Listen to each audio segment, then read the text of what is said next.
अब चलते हैं न्यूमेरिकल प्रॉब्लम नंबर 7 की तरफ, जिसमें हम लोग इस बात को डिस्कस करेंगे कि जो सोडियम लाइट है स्टूडेंट्स, उसको ग्रेटिंग्स के थ्रू पास करवाया जाता है और पास करवाने के बाद जो ऑर्डर ऑफ स्पेक्ट्रम है स्टूडेंट्स वो ऑब्जर्व किए जाते हैं। हम लोगों ने डिस्कस करना है कि जो हाईएस्ट ऑर्डर ऑफ स्पेक्ट्रम है students by passing the sodium light through diffraction grating वो क्या होगा, आइए डिस्कस करते हैं। सोडियम लाइट हमारे पास गिवन है जिसकी वेवलेंथ है 589 नैनोमीटर, जो कि इंसिडेंट करवाई जा रही है किसके ऊपर, 3000 पर सेंटीमीटर लाइंस वाली डायफ्रैक्शन ग्रेटिंग के ऊपर। हम लोगों ने बताना है कि हाईएस्ट ऑर्डर ऑफ स्पेक्ट्रम जो ऑब्टेन किया गया है ग्रेटिंग्स के थ्रू वो क्या है। हमारे पास जो वैल्यूज गिवन है स्टूडेंट्स वो क्या है, wavelength of light lambda, angle of diffraction theta, number of lines ruled on the grating N हमारे पास गिवन है, ऑर्डर ऑफ स्पेक्ट्रम एन हम लोगों ने यहाँ पर फाइंड करना है। तो ऑर्डर ऑफ स्पेक्ट्रम फाइंड करने के लिए हम लोग सेम फार्मूला यूज़ करेंगे। फार्मूला क्या होगा, D sine of theta is equal to N lambda.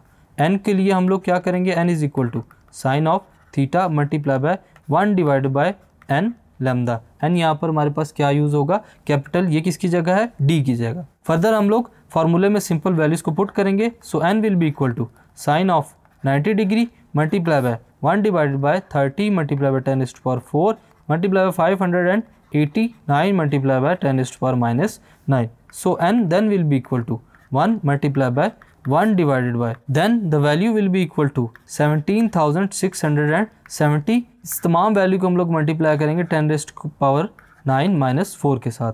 यहाँ पर हम लोगों ने 10 की पावर्स को चेंज कर दिया है by taking them all towards the numerator.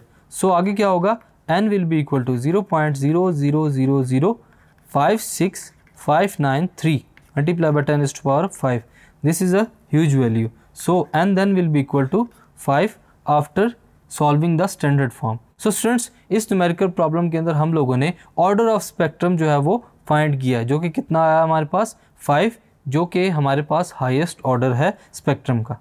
Thank you.